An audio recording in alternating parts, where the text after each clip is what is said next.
नमस्कार साथियों। सार्थक पहल बदलाव हमसे में पुनः एक बार आप लोगों का स्वागत है।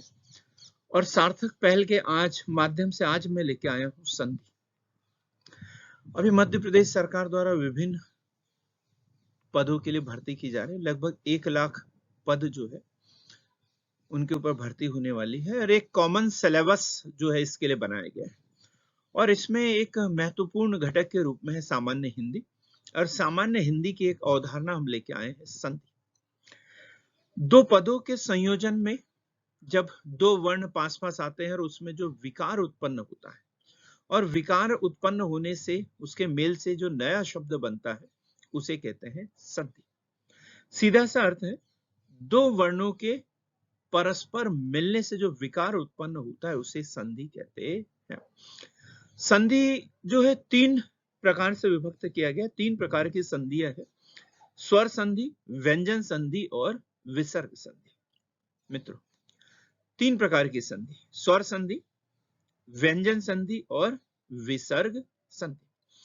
सबसे पहले हम लेते हैं स्वर संधि। 2 स्वर के पास आने पर उसमें जो विकार उत्पन्न होता है तो उसे स्वर संधि कहते हैं। स्वर अ, आ, ई, उ, ए, ये जब आपस में मिलते हैं और उनसे नया वर्ण बनता है तो उसे स्वर संधि कहते हैं। स्वर संधि को भी हम अलग अलग भागों में पढ़ेंगे। तो सबसे पहला है दीर्घ स्वर संधि। पहले स्वर संधि को एक बार और देखें। 2 स्वर आपस में मिलते हैं, जैसे विद्यार्थी तो विद्या धन अर्थी, तो विद्या का आ और अर्थी का अ दोनों मिलकर आ बनाते हैं तो विद्यार्थी बनता है। तो ऐसे जब दोनों इधर पहले भी स्वर और बाद में भी स्वर हो तो वहां पर स्वर संधि होती है। तो सबसे पहले हम दीर्घ स्वर संधि पढ़ेंगे। जब 2 सवर्णी स्वर पास आते हैं तो दीर्घ स्वर संधि। सवर्णी मतलब अ में आ मिले, आ में आ मिले, ई और ई मिले, उ और उ मिले। तो ऐसे सवर्णी स्वर जब आपस में मिलते हैं तो वहां पर दीर्घ स्वर संधि होती है। जैसे अ और अ मिलकर आ बन जाए, अ और आ मिलकर आ बन जाए, आ और आ मिलकर आ बन जाए, छोटी ई बड़ी ई मिलकर बड़ी ई बन जाए, छोटी ई बड़ी ई मिलकर बड़ी ई बन जाए, उ मिलकर उ बन जाए, या उ मिलकर उ बन जाए, री मिलकर री बन जाए। तो ऐसी स्थिति को हम दीर्घ स्वर संधि कहते हैं। हस्व स्वर मिलते हैं तो दीर्घ बन जाते हैं, हस्व और दीर्घ मिलते हैं तो दीर्घ बन जाते हैं। तो ऐसी स्थिति को जो है वो स्वर संधि कहते हैं। कुछ उदाहरण देखेंगे हम। जैसे भावार्थ, तो दिख रहा है इसमें भाव धन अर्थ। तो भाव तो व में जो अ है, भाव अ और अर्थ का अ, दोनों छोटा अ और छोटा अ मिलाकर आ बन जाता है। तो भाव धन अर्थ भावार्थ, यहाँ पे दीर्घ स्वर संधि। उसी प्रकार विद्या धन आलय, विद्या में जो या है, या में जो आ है और आलय का जो आ है, दोनों आ मिलकर आ बन जाते हैं तो विद्या धन आलय विद्यालय। अनु धन उदित अनुदित, सती धन ईश सतीश। इसी प्रकार हम देखेंगे विद्या धन अर्थी विद्यार्थी, कवि धन इंद्र कविंद्र, गिरी धन ईश गिरीश, शची धन इंद्र शचिंद्र, सती धन ईश सतीश, अनुधन उदित अनुदित, लघु धन उर्मी लघुर्मी लघु छोटा ऊ और फिर उर्मी तो लघुर्मी, ऊ और ऊ मिलकर बड़ा ऊ बनते हैं। तो लघुर्मी जो है वो दीर्घ स्वर संधि होगी।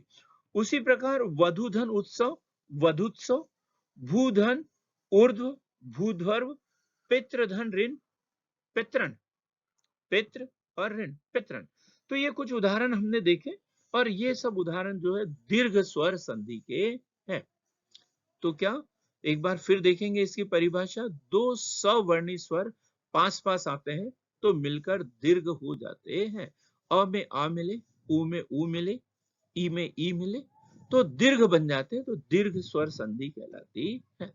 अब हम दूसरी स्वर संधि पर आते हैं, वो है गुण स्वर संधि।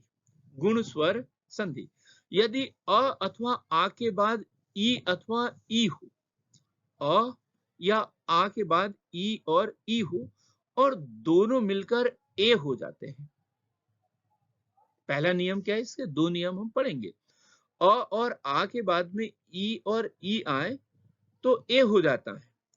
अ और आ के बाद में उ हो तो ओ हो जाते हैं, और ई और आ के बाद में री हो तो अर हो जाते हैं। तो ऐसी संधि को गुण स्वर संधि कहते हैं। तो जैसे देव धन इंद्र, देवेंद्र, तो देव में क्या है? व है और ई, तो ये ई हो गए। क्या बताया मैंने? देव का अ और इंद्र का ई, देवधन इंद्र, और ये क्या हो गया? देवेंद्र। तो देखो अ और ई मिलकर क्या हो गया? ए हो गया। तो ये कौन सी संधि हुई? गुण स्वर संधि।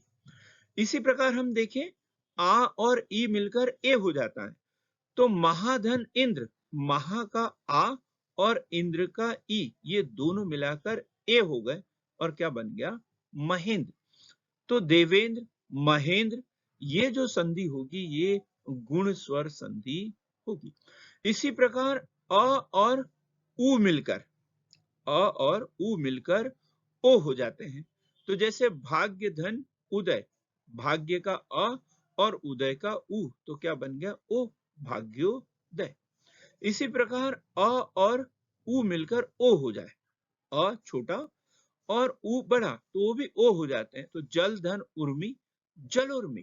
तो ये तीनों उदाहरण जो हमने देखे वो गुण स्वर संधि के हैं।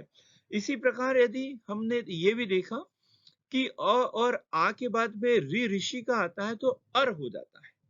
तो जैसे देवर्षि, देव धन ऋषि, देव का अ, व का अ और ऋषि का री, देवधन ऋषि, तो क्या हो गया? देवर्षि हो गया, तो अर हो गया। इसी प्रकार महर्षि, देवर्षि आदि जो शब्द हैं ये गुण स्वर संधि के उदाहरण है। और ये क्वेश्चन ऐसे बार बार किसी भी एग्जाम में पूछे जाते हैं। अब हम देखेंगे यण स्वर संधि। यण स्वर संधि, इसका नियम क्या है? ई उ और री के बाद कोई स्वर आए तो परिवर्तन य व र में हो जाता है। य बन जाता है, व बन जाता है, र बन जाता है। क्या? यण स्वर संधि। ई उ री के बाद में कोई स्वर आता है तो य बन जाता है, व बन जाता है, र बन जाता है। जैसे इति धन आदि, इति धन आदि, तो इत्यादि हो गया, इत्यादि, तो क्या बन गया? आ और अ मिलकर या बन गया। ठीक है, इसमें अब इसके बाद में उ और व मिलके, जैसे सु, सु, स, और वहां पे क्या है? उ, और आगत का अ, उ और आ मिलकर क्या बन जाता है? व बन जाता है, तो स्वागत। इसी प्रकार री का र बन जाना, जैसे पितृ, पितृ धन आदेश, पित्रादेश, पितृधन आदेश, पित्रादेश।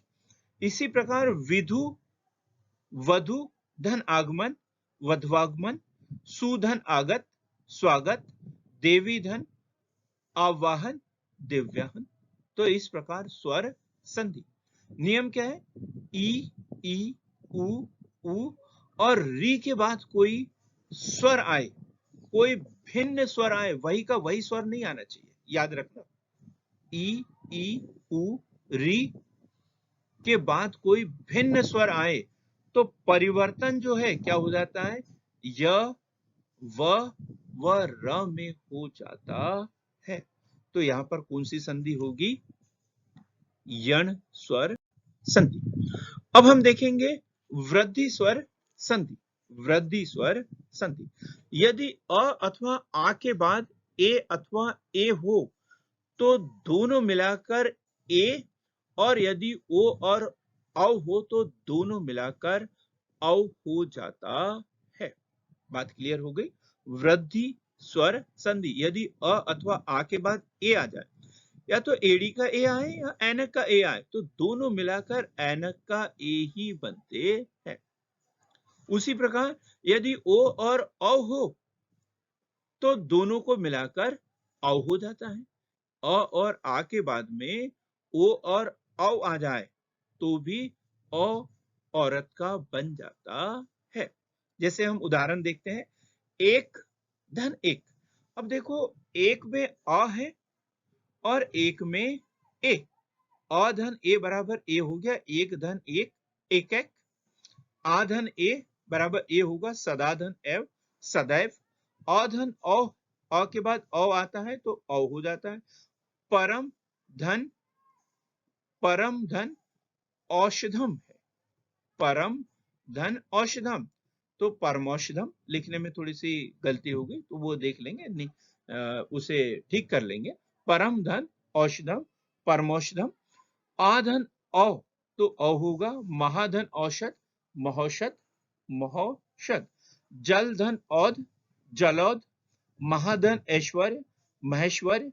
सदा धन एव, सदैव। मत धन ऐक्य, मतैक्य। महाधन औध, महोध। तो इस तरीके से ये उदाहरण हम देख सकते हैं। फिर से देखें, यदि अ अथवा आ के बाद ए अथवा ए हो तो दोनों को मिलाकर ए बन जाता है, और यदि अ और आ के बाद में ओ अथवा औ हो तो दोनों मिलाकर औ बन जाता है। अब अंतिम स्वर संधि के रूप में हम देखते हैं अयाधि स्वर संधि। अयाधि स्वर संधि, यदि ए और औ के पश्चात इन्हें छोड़कर कोई अन्य स्वर हो तो ए का अय या आय हो जाता है, और ओ और औ का जो है औ या आव हो जाता है। ठीक, क्या बोला? ए एड़ी का, ए ऐनक का। इसके बाद में इनको छोड़कर कोई भिन्न स्वर आ जाए, अनार का आ जाए, आ का आ जाए, इमली का आ जाए, तो क्या बन जाता है? अय या आय हो जाता है।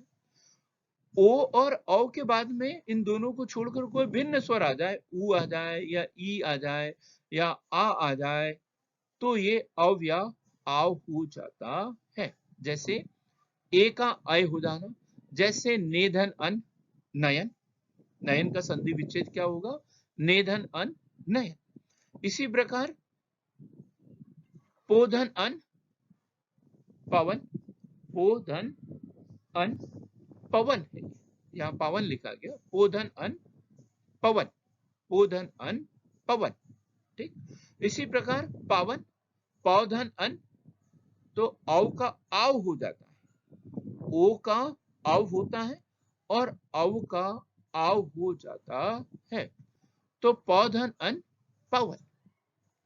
अन्य उदाहरण यदि हम देखें तो नैधन अक नायक, नैधन अक नायक। तो इस तरीके से अयाधि स्वर संधि हमने देखा, ए और ए के बाद में इनको छोड़कर कोई भिन्न स्वर आ जाए तो अ या आय हो जाता है। ए का अय हो जाएगा, ए का आय हो जाएगा, ओ का आव हो जाता है और औ का आव हो जाता है। तो इस प्रकार हमने स्वर संधि देखा। स्वर के बाद में यदि स्वर आ जाए तो वहां पर स्वर संधि होता है, और स्वर संधि के हमने 5 उदाहरण देखे। दीर्घ स्वर संधि, गुण स्वर संधि, यण स्वर संधि, वृद्धि स्वर संधि और अयाधि स्वर संधि। अब अगला जो होगा वो होगा व्यंजन संधि। 3 प्रकार की संधि होती है, स्वर संधि, व्यंजन संधि और विसर्ग स्वर संधि। तो हम व्यंजन संधि, व्यंजन के साथ स्वर अथवा व्यंजन के मेल से उस व्यंजन में जो रूपांतरण होता है या उसमें जो विकार उत्पन्न होता है उसे व्यंजन संधि कहते हैं। अब व्यंजन या तो पहले आ सकता है या बाद में आ सकता है। दोनों में से पहले या तो पहले व्यंजन हो या बाद में, तो स्वर का व्यंजन से या व्यंजन का स्वर से के मेल से जो उसमें विकार उत्पन्न होता है, जो रूपांतरण होता है, उसे व्यंजन संधि कहते हैं। जैसे जगत धन ईश, यहाँ पे सब में हलंत लगना है। जगत धन ईश, जगदीश। जगदीश का हम संधि विच्छेद करते हैं तो जगत, जगत धन विश, मैंने पहले बता दिया। जगत, जगत, सत, उत, षट, दिक। तो जैसे दिक में हलंत लगा हुआ है वैसे सब में हलंत लगना है। यह प्रिंटिंग मिस्टेक है तो आप लोग थोड़ा सा ध्यान देंगे। तो जगत धन ईश, जगदीश। तो यहाँ पे त जो है वो व्यंजन है और ई जो है वो स्वर है। दोनों को मिलाकर यहाँ पे जगत धन ईश का क्या हो गया, जगदीश। जगत धन नाथ, जगत धन नाथ, यह दोनों व्यंजन है, दोनों व्यंजन है। तो जगत धन नाथ, जगन्नाथ। सत धन जन, सज्जन। उत धन देश, उत धन उपदेश, उत धन उपदेश। तो यहाँ थोड़ी सी प्रिंटिंग मिस्टेक है। सत धन उपदेश, तो सत उपदेश, सत धन उपदेश, शत उपदेश। षट धन दर्शन, षट दर्शन। दिक धन गज, दिग्गज। तत् धन लीन, तल्लीन। प्रति धन छवि, प्रतिच्छवि। तत् धन हित, तद्दित, तत् धन हित, तद्दित। तो हमने देखा यहाँ पर कि एक तरफ स्वर और एक तरफ व्यंजन, या दोनों तरफ व्यंजन हो, एक स्वर और एक व्यंजन या दोनों व्यंजन हो, इसके मिलने से जो विकार उत्पन्न होता है उसे व्यंजन संधि कहते हैं। जैसे सतधन उपदेश, सतुपदेश। उत्धन चारण, उच्चारण। उत्धन घाटन, उद्घाटन। उत्धन ज्वल, उज्ज्वल। षटधन दर्शन, षट दर्शन। षटधन आनंद, षडाधन। दिक धन गज, दिग्गज। दिक धन अंत, दिगंत। सत धन मार्ग, सन्मार्ग। शरत धन चंद, शरत चंद। तत् धन लीन, तल्लीन। महत धन छाया, महत छाया। प्रति धन छवि, प्रति छवि। तत् धन हित, तद्दित। तो ये उदाहरण हमने देखे व्यंजन संधि के। व्यंजन के साथ स्वर अथवा व्यंजन के मेल से उस व्यंजन में जो विकार उत्पन्न होता है उसे व्यंजन संधि कहते हैं। आगे हम देखते हैं विसर्ग संधि। विसर्ग के साथ स्वर या व्यंजन का मेल होने पर जो विकार उत्पन्न होता है तो उसे विसर्ग संधि कहते हैं। तो देखा हमने स्वर संधि में दोनों तरफ स्वर, व्यंजन संधि में एक तरफ स्वर या व्यंजन और दूसरी तरफ व्यंजन, और तीसरी संधि जो है विसर्ग संधि, इसमें यदि एक तरफ विसर्ग है चाहे पहले या बाद में हो तो वो विसर्ग संधि कहलाता है। विसर्ग के साथ में स्वर या व्यंजन का मेल हो तो विसर्ग संधि। जैसे मनः धन रथ, मनोरथ। मनः धन अनुकूल, मनोनुकूल। यशः धन अभिलाषा, यशोभिलाषा। दुह धन बल, दुर्बल। निह धन चय, निश्चय। अध धन गति, अधोगति। पयः धन धर, पयोधर। यशः धन गाथा, यशो गाथा। मनः धन ज, मनोज। मनः धन हर, मनोहर। वय धन वृद्ध, वयोवृद्ध। मनः धन योग, मनोयोग। दुह धन बल, दुर्बल। दुह धन गम, दुर्गम। निह धन आकार, निराकार। निह धन चय, निश्चय। निह धन छल, निश्चय। तो ये इस प्रकार जो है वो विसर्ग संधि के उदाहरण हमने देखे। अब एक क्वेश्चन पूछ रहा हूं आपसे, चयन, चयन का संधि विच्छेद क्या है? चयन, चयन का संधि विच्छेद होगा चे धन अन, चयन, चे धन अन। उसी प्रकार कठोपनिषद, कठोपनिषद क्या होगा इसका संधि विच्छेद? जल्दी से देखो, संधि विच्छेद कठोपनिषद, तो इसका सही उत्तर है कठ धन उपनिषद, कठ धन उपनिषद। इसी प्रकार एक संधि है सत्यार्थी, सत्यार्थी। क्या संधि विच्छेद होगा इसका? जल्दी से सोचो मन में। सत्यार्थी, तो सत्य धन अर्थी, सत्य धन अर्थी। इसी प्रकार एक संधि है सर्वोत्तम, सर्वोत्तम, जल्दी से सोचो सर्वोत्तम, क्या संधि विच्छेद होगा? सर्वोत्तम, तो इसका संधि विच्छेद होगा सर्व धन उत्तम। क्या संधि विच्छेद होगा इसका? सर्व धन उत्तम। इसी प्रकार पावन, हमने पढ़ा अभी, पावन एक संधि है, इसे अभी पढ़ा भी हमने। पावन, क्या संधि होगी इसकी? पावन, प धन अन, पावन, प धन अन। इसी प्रकार जगदम्बा, जगदम्बा, इसका संधि विच्छेद जगदम्बा, जगत धन अंबा, जगत धन अंबा। तो इस तरीके से आज सार्थक पहल के माध्यम से हमने संधि पढ़ा है। और मेरा आप लोगों से एक वादा करता हूं, मैं एक कथन आप लोगों के सामने कर रहा हूं कि जितने भी ये एग्जाम हो रही है, इसके विधिवत जो अध्ययन सामग्री है, सार्थक पहल के माध्यम से मैं आप लोगों तक पहुंचाने की पूरी कोशिश करूंगा। आप लोग सार्थक पहल के साथ बने रहिए। थोड़ी बहुत मिस्टेक हमारी इस पीडीएफ में है। इस पीडीएफ में हमने देखा कि हलंत लगाने में हमसे चूक हुई है, लेकिन आगे जो है इस तरीके की छोटी छोटी गलतियां बिल्कुल भी नहीं होगी। तो सार्थक पहल के साथ में जुड़िए, सार्थक पहल पे आप भरोसा करिए और पूरा का पूरा सिलेबस जो है वो हम सार्थक पहल के माध्यम से कवर करेंगे। तो सार्थक पहल के साथ बने रहिए, हमारे चैनल को लाइक कीजिए, शेयर कीजिए, सब्सक्राइब कीजिए, अधिक से अधिक लोगों तक पहुंचाने का कष्ट करिए। बहुत बहुत धन्यवाद।